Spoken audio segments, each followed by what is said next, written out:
Chapter 771. Ethan played along with Keith. I know. Olivia is gone. What's your next plan? Ethan was a clever person. It took him 1 second to know what Keith meant by that.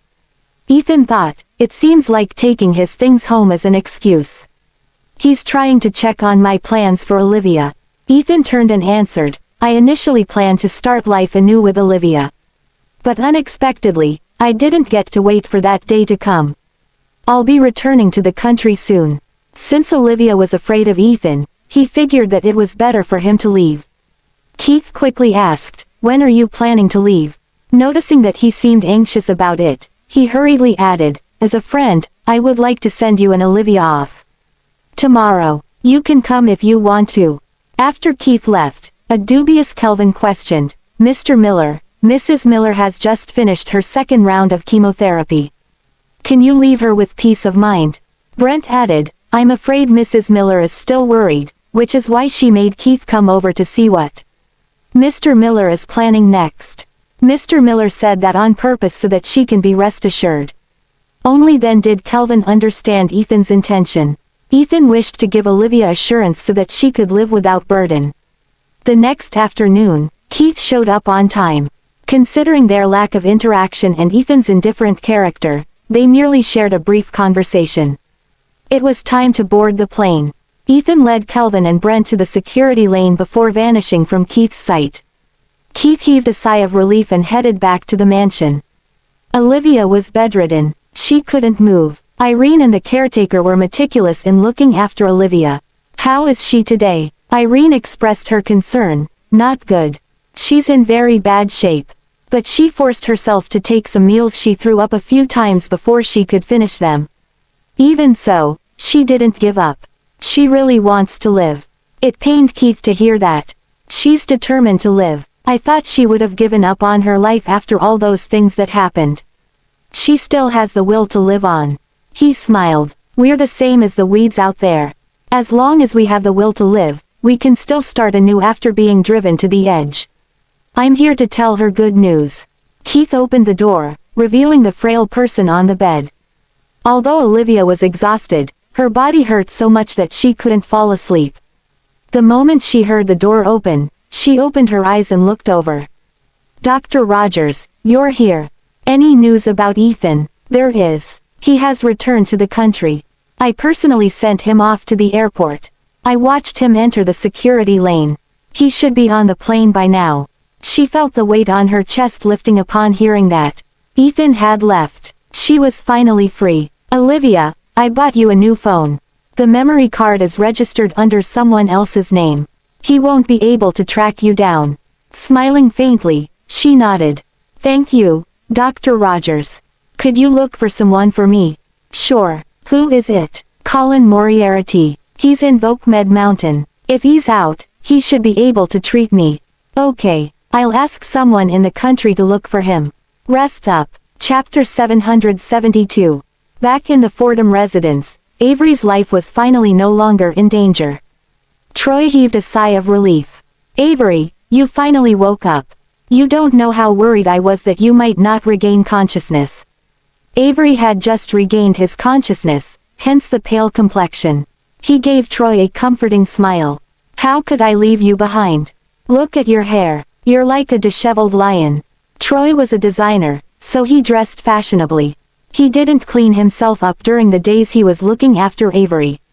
Therefore, his golden hair was a mess, and he looked like an ungroomed husky. Can't believe you're joking right now, Avery. Look at how unlucky you are. How am I unlucky? I'm still alive, so I think I'm lucky. Troy snorted. It wasn't easy to look for someone who was willing to donate a kidney that matches yours. Who knew that such an accident would happen? It's not like he asked for it. We can't do anything about the car accident. You're too kind, Avery. I contacted the donor half a year ago. You shouldn't have cared that it was from the black market. It doesn't matter as long as you can stay alive. Even if they didn't sell it to you, do you think those people could have lived? They'll just be given to someone else. Troy was speechless when he brought that up. Avery, about that, our family has indeed been unlucky these years. Our younger brother is involved in a car accident. Although he managed to survive it, his legs were paralyzed. Avery smiled helplessly. It's all right. I believe that we'll be able to wait for someone who'll do it out of their own will. Right. Has anything happened recently? Troy thought of something. Oh, Miss Fordham contacted you before. Miss Fordham. Do you mean Olivia? Yeah, it must be something important. Don't forget that our family owes her a big one. I know, Avery. I asked her, but she didn't say anything. I didn't ask much because you were in trouble at that time. There must be something going on her side. Avery called Bryce over, asking the latter to look into it to see if Olivia needed help. Bryce was shocked after looking into it. Avery was drinking water. What? Is she in trouble? Looking at the deep frown on Bryce's face, Troy urged, what's the matter? Speak. Miss Fordham. Bryce couldn't bring himself to say it aloud. Avery became tense after noticing Bryce's expression. What happened? What happened to Miss Fordham? She passed away a few days ago. The glass in Avery's hand fell onto the floor. He couldn't believe his ears. What did you just say? She was doing fine. Why is she suddenly gone? Bryce recounted what he had found out. Miss Fordham passed away due to cancer. I think she contacted you to ask if you have a better idea. In the end, she couldn't tolerate the agony and ended her life by jumping into the sea. Olivia's face appeared in Avery's head. He didn't expect that the rushed farewell would be the last time they met. He couldn't even bid goodbye to her for one last time. Is her funeral over? Asked Avery gruffly. I would like to send her off for the last time. It is over. Avery sighed deeply, expressing his pity. What a shame. Chapter 773. 7 days after the chemotherapy, Olivia could get out of the bed. However, she became bald due to the treatment this time. She looked at her sharp jaw and her bald head. Irene, who helped her out of bed, comforted her. It's all right, Olivia. Your hair will grow again once you stop taking the medicines. Olivia was unbothered and smiled. What's the use of a beautiful face when it comes to matters of life and death? I'm already grateful at the fact that I'm still alive.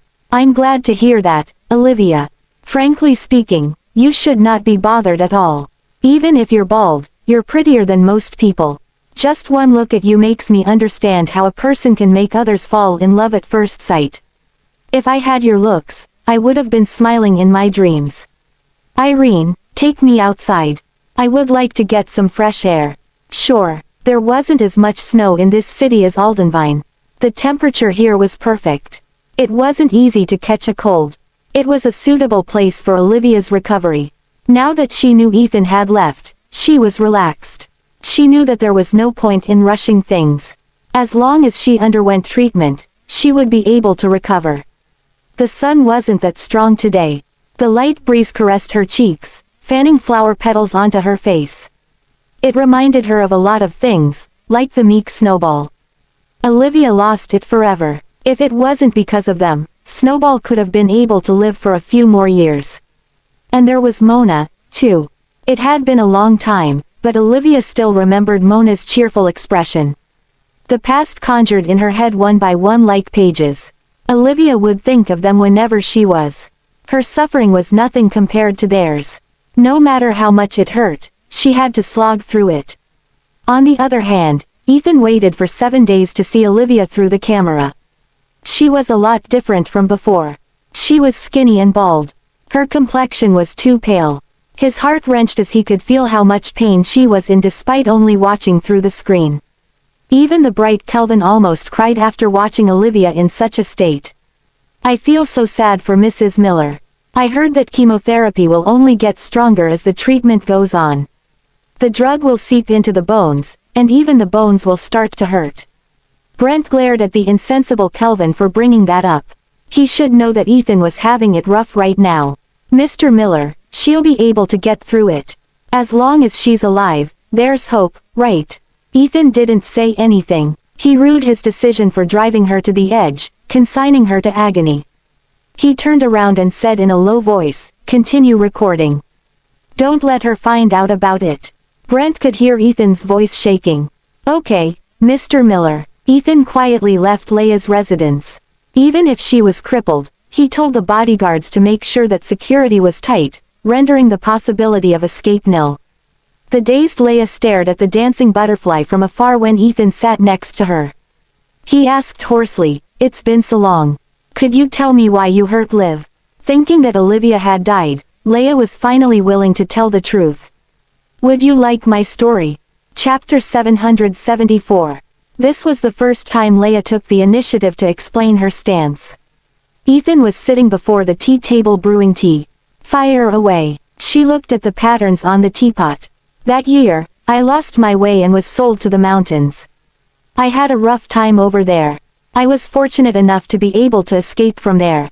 She glossed over her suffering instead of going into the details. Ethan asked, "How did you escape?" The information he managed to find was only on the surface. There was no detailed description written. Still, she didn't go into the details. "Easy. I planned for it for a long time. I hid a lighter to light up the stored hay. They were poor, so there wasn't much hay for me to burn. But," she paused momentarily before continuing, "before I burned the hay, I locked that family up in a room, and they burned alive. I walked for a month to get out of the mountains. Since I was burned, everyone saw me as a monster. I was lucky enough to bump into a kind person. It took me years. I fixed up my face a lot of times before I was able to look like this. Why didn't you return home sooner? I was confined and suffered for so many years. I snatched food from the pigs in the sty and slept in the doghouse every single day. Had it not been for my young age, I'm afraid I would have been taken advantage of. They were waiting for me to grow up into an adult so that they could marry me to their silly son. Even if I managed to escape from them, I didn't have a pretty face anymore, not even an ordinary look. How was I supposed to meet you? When I finally and barely looked like a human, do you think that I didn't want to come to you? But what were you doing at that time? You were busy dating. When I approached you, you failed to recognize me. You assumed that I was a woman trying to win your heart and asked someone to drive me out. That incident didn't leave a deep impression on him. After Leia went missing, the Millers spent a lot of money on advertisements to look for her. Thus, a lot of people were aware that she was missing. Back then, there were a lot of people pretending to be her. That was why everyone thought that Leia was fake. Her face was completely different from Ethan's. She didn't even look like her younger self. Leia, who was driven out of the house, watched him hug Olivia and shower the latter with love. You held her hand, crouched down to slide the shoes onto her feet, and draped your coat over her. It reminded me of our childhood. The one you treated that way was clearly me, but why was I replaced by another woman? At this point, Leia's expression was slightly contorted. Do you know what kind of life I had in the mountains? What kind of hope did I hold on to live? I was hurt a lot of times and crawled in the darkness for so long just to meet you one day. Didn't you promise to love me and look after me forever? Why were you caring for another woman when I was suffering? Her mindset was completely twisted. Frowning, Ethan reprimanded, "She's your sister-in-law, and you're my sister. Both of you are different and have different kinds of places in my heart. I can love both of you at the same time. Someone as kind as Liv would have even accepted you. I don't need that. Olivia and I were born into a rich family. But why could she live a good life while I have to go through that painful experience? What did she do to deserve such happiness? So, I wanted to see her live in hell. I wanted to let her have a taste of agony." Ethan, who couldn't help it anymore, slapped her. "You hurt her and our children simply because of this absurd reason. You're insane." Chapter 775. Although Leela was slapped, the obsessive and distorted smile remained on her face. "I am insane. Why do I have to suffer alone? Since I was already in hell, I wanted to drag more people into the fray. Ethan, if you wanna blame anyone, blame yourself for loving Olivia." Then, she recalled something before adding, "I don't mind if you hit me.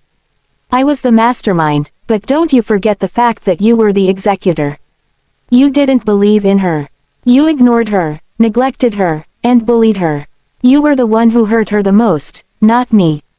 Ethan let down his hand, knowing that she was right. He was the one to blame. He didn't have the right to blame others. He was drained, and he lit a cigarette while staring blankly. "Are you happy now that she's gone and I've lost everything? Leia's gaze fell onto his haggard face wordlessly. No one knew what was going on in her mind. His cigarette was burnt until its tip throughout the suffocating silence. Only then did Ethan scrutinize her. Her mentality was distorted after she experienced those things. Thus, there was a chance that Leia resented Olivia to an extreme degree. Because of that, Leia ruined the couple's relationship. They even lost their children. No matter how he thought about it, that reason was a feeble one. Aside from you, is there anyone else involved in this? No, I did it alone. My objective was to torture her to death. Now that I've achieved my objective, you can kill me if you want to. I won't complain. Considering that Leia had turned this way, Ethan didn't do anything to her. After he left the house, Brent approached him. Did you get anything out of her, Mr. Miller? She said that she was jealous of Liv, but something seems off to me. What is it? It's about those years when she disguised herself as a janitor by my side. She was there before Liv and I were married. Leia would give me the right medicine every time I was sick. If she wanted me dead, she could have done it earlier on. This meant that she didn't want to hurt me. She cared for me. She clearly knew how important Liv was to me. I would be devastated if Liv was dead. Isn't it ironic? Calvin couldn't quite follow. So, you mean, I think there's still something we don't know. This reason can't stand on its own. Lella's tight-lipped. I wanted to seize this chance to squeeze something out of her, but she wouldn't tell me. Mr. Miller, are you suspecting that Miss Miller has something to do with the mastermind who wanted to harm Mrs. Miller? Brent could pinpoint what Ethan intended to say right away. Yes, we won't be able to find anything because that person covers his tracks well. Why don't you look into it with the leads given by Leia? Got it, Mr. Miller. I'll ask someone to look into it immediately. Actually, I'm also curious about who's been holding grudges against Mrs. Miller. She had planned it all out for so long. Calvin slapped his thigh. That was a good chance to catch her. We were so close. I should have aimed right at her chest and killed her for good that time. If you had shot her on the hand or leg, it would have been easier to recognize her. But it happened to be her back. We won't be able to find her as long as she's clothed. The glint in Ethan's eyes turned cold. We will surely find out who it was. Keep an eye on Elle. See if that person would contact her. And you mustn't let anyone know that Liv is still alive. Understood. Chapter 776. Olivia underwent 6 chemotherapies in one go, with one treatment every 21 days. By the time she finished the 6th chemotherapy, it had already been 6 months. The past 6 months were hell for her. The side effects of the chemotherapy seeped into her organs. She couldn't stand the cold at all. Her hands and feet were always cold. Her legs weren't strong enough for her to walk, and her bones were throbbing in pain. It broke Irene's heart. Olivia, you've managed to get through it. You finished 6 chemotherapies. You're more amazing than most people. Olivia, who was bedridden lifelessly, felt dizzy. Weakly, she said, Irene, take me outside. I need some fresh air. I've been lying in bed for a long time. Sure. Irene pushed her out in a wheelchair. It was the beginning of winter for the southern countries. Overall, the temperature here was warmer than Aldenvine. Even if it was the coldest season, it wouldn't snow. The winter sunlight cast warmth onto her. Olivia narrowed her eyes, raising her hand to block the striking sunlight. Don't be afraid, Olivia. Even though the side effects are strong, it is normal. All you have to do is to get some good rest. You're still young, so your metabolic rate is high. You'll get better in 6 months at most. 6 months, muttered Olivia, who couldn't wait that long. After calculating the days, she figured that her children would already be almost 2 years old. She wondered what they looked like. Could they call their father and mother? Could they run? Considering they were premature babies, she wondered if they were slimmer and shorter than their peers. It wasn't easy for a premature baby to survive. She bet Jack had a hard time taking care of them. Every time Olivia was tortured to the point of dying, she would think of the child she held before. That small figure nestled in her arms, but too bad she didn't get to give him a kiss. Lifting her hand, she outlined the child's figure in the air. Alas, she couldn't quite remember because it had been a long time. All she could vaguely remember was that the kid had eyes similar to hers. She looked forward to meeting her children every day. Unfortunately, her body weakened as the day passed. In fact, Keith disapproved of her undergoing the last chemotherapy. But she begged him, convincing him that she could handle it. However, the side effect was unprecedentedly strong. She could barely get out of bed. Fortunately, her stats were improving based on her blood test results. That meant that her cancer was under control. Once she got better after a 1-month rest, she could take an MRI to check her condition. At long last, there was hope. "What's wrong, Olivia? Do you have something important to do?" Irene assumed that nothing was holding Olivia back. Other than getting some good rest, there shouldn't be anything that bothered Olivia. Still, Olivia stared at the sky absent-mindedly like a bird that desired to fly out of the cage. Before this, Ethan was the one restraining her. Now, it was her illness fettering her. Even without getting tied up, she couldn't walk 100 meters away herself.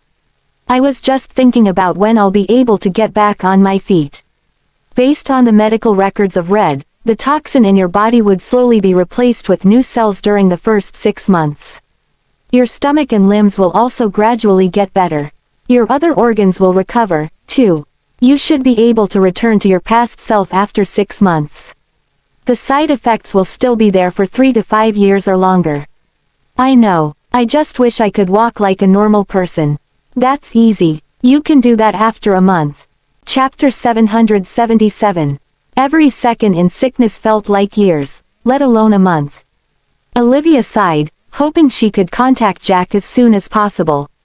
She wished she could at least have a picture of her children. However, he seemed to have a special identity. Hence, she dared not contact him via the previous number. She couldn't contact him at all. Meanwhile, Ethan, who had waited for eons, finally received new footage of Olivia. Judging from how it had been days since she last headed to the yard, she was very weak. Today, she was out in the yard in a wheelchair. He touched the screen, thinking that she appeared skinnier than before. Her cheeks were no longer chubby, and her chin seemed sharp. Her eyes were bigger than usual. Is this the 6th time? Yes, the last one.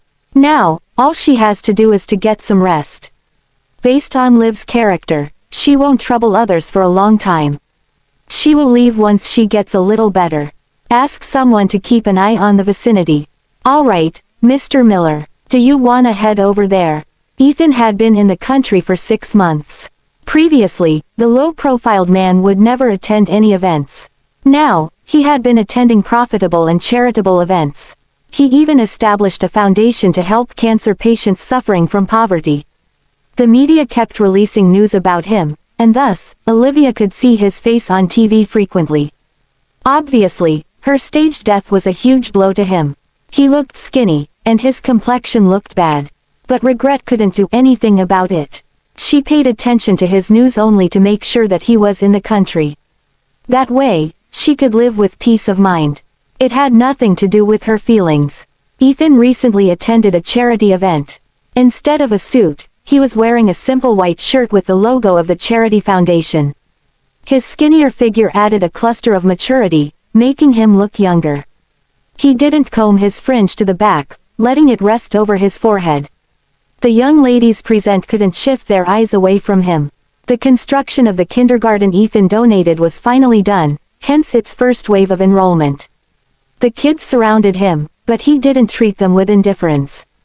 He carried one of them, but still, there wasn't a smile on his face. Olivia initially wanted to turn off the live broadcast. Now that he was still alive, she had achieved her objective in Aldenvine. Right then, the reporter placed the microphone in front of Ethan.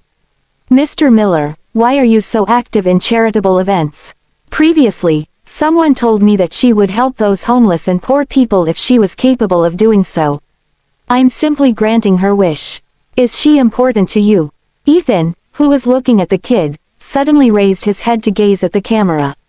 She is a very important person to me. She is my only one.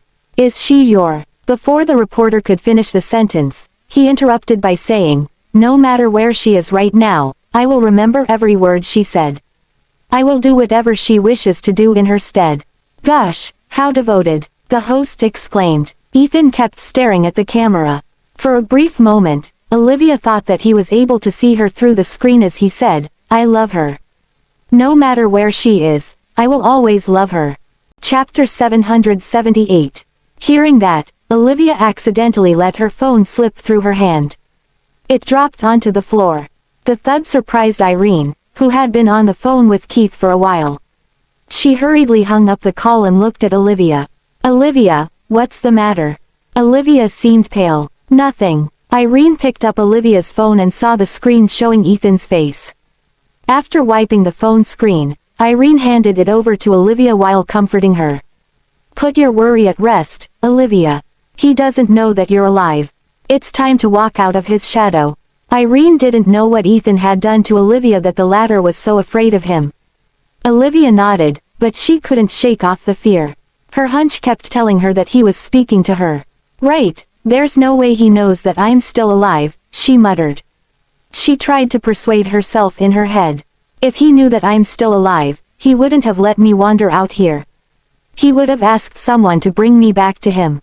After considering Ethan's character and way of doing things, she was slightly relieved. Quickly, she turned the live broadcast off, blaming the radical effect he had on him. With Keith's help, Olivia got better as the day passed. He also gave her a lot of medical books, wishing that she could choose the medical and recovered. 1 month flew by in the blink of an eye, and Olivia could move around without a wheelchair. The number of vomiting and suffering from dizziness decreased a lot this month. Keith pulled some strings so that he could run an MRI scan on her in secret at night at the hospital. The pin-drop silence in the hospital at night was deafening. A lot of medical instruments were turned off. Calmly, Olivia lay on the counter. Half an hour later, she came out of the room. Irene comforted Olivia. Don't worry, Olivia, I'm sure the results are good. As she had expected, Keith revealed the good news while they were on their way back. It has diminished a lot in size. But it might relapse at any time, so you gotta be careful. At long last, Olivia's eyes seemed alive. She was still bald and skinny, and she wanted to cry so much upon hearing that answer. Her persistence for 6 months had finally borne fruit. She gazed at the couple with teary eyes. Thank you. Don't cry. The sadder you are, the happier the cancer cells in your body are. Stay happy. This is only the first step toward victory. There's a long way ahead of you before you defeat it. Irene wiped Olivia's tears away. Yeah, as long as you get better, our effort won't go down the drain. Olivia was emotional and couldn't utter a word. Only those who had near-death experiences could relate to that. On their way back, she could see the starry sky that greatly described her current emotions. She believed that she would be able to reunite with her children soon. Dr. Rogers, Irene, I've been troubling you guys for a long time. I guess it is time for me to leave. The couple responded simultaneously. No. It has only been a month since you last underwent the last chemotherapy. There's only been little improvement in your recovery. It's dangerous for you to leave alone. For the past 6 months, Irene was the person nursing Olivia because Keith was afraid that there might be unforeseen circumstances. Back then, Irene was completing her internship in a hospital and was going to be a permanent staff there. However, she stopped working because she had to take care of Olivia. It had been 6 months. The favor was burdensome to them, considering that she had nothing to do with them. Everyone had their own lives. Even if the couple was not bothered by it, she couldn't bring herself to stay shamelessly. Yeah, for your case, you should at least rest for 6 months. Olivia, you can go wherever you want after that, but now, you mustn't leave. Chapter 779. Olivia felt warm when she looked at their kind and sincere faces. She had been through a lot of hardships and met a lot of bad people. But there were also nice people who came along and helped her. Her life wasn't just filled with misfortune. At least she was lucky just this once. Alright, but I am much better now. Irene can go back to work. She doesn't have to take care of me anymore. But, that settles it. I'd feel bad if either of you wasted any more time on me. This is supposed to be your love nest, and I shouldn't impose on both of you for too long. I'll get myself a smaller condominium. All I need is a caregiver who can cook. I can even go downstairs for walks occasionally. Keith didn't want to trouble Olivia over minor issues. So, he agreed to her proposal. All right, I'll get someone to arrange that for you. Keith was very efficient. He quickly found a new place for Olivia.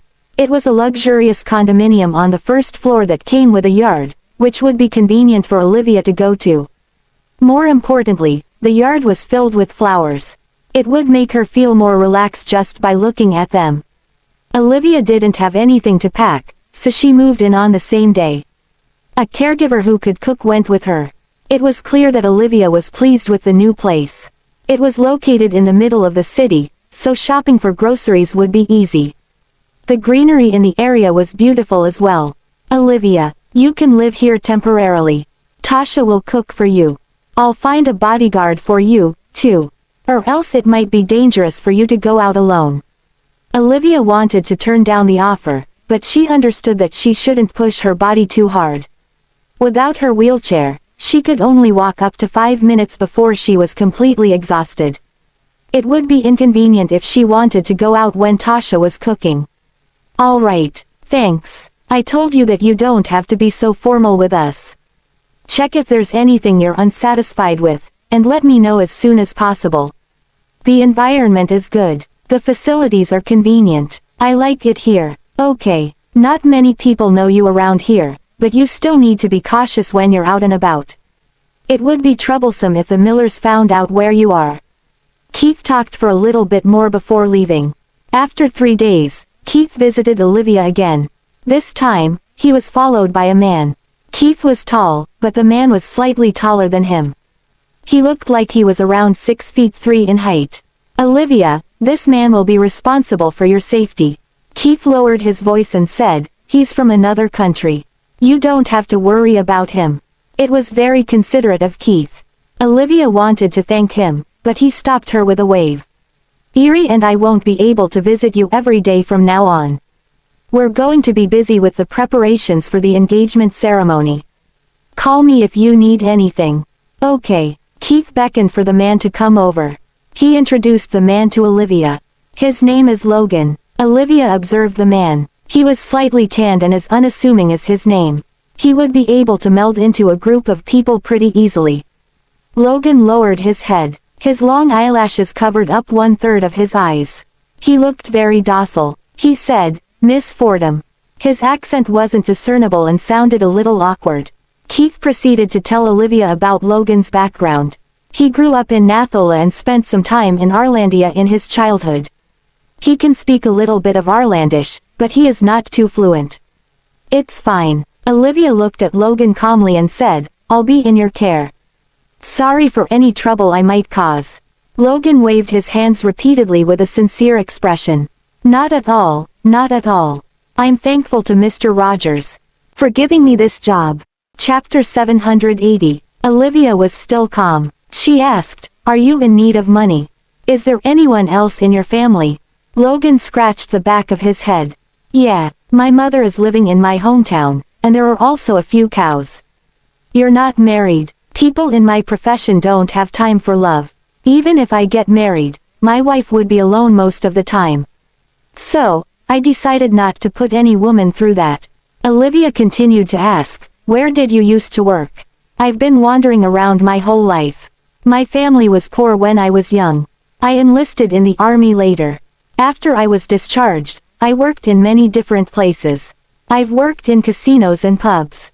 I've worked as a personal bodyguard and hired muscle. I've worked all the hardest jobs for money. Who was your previous employer?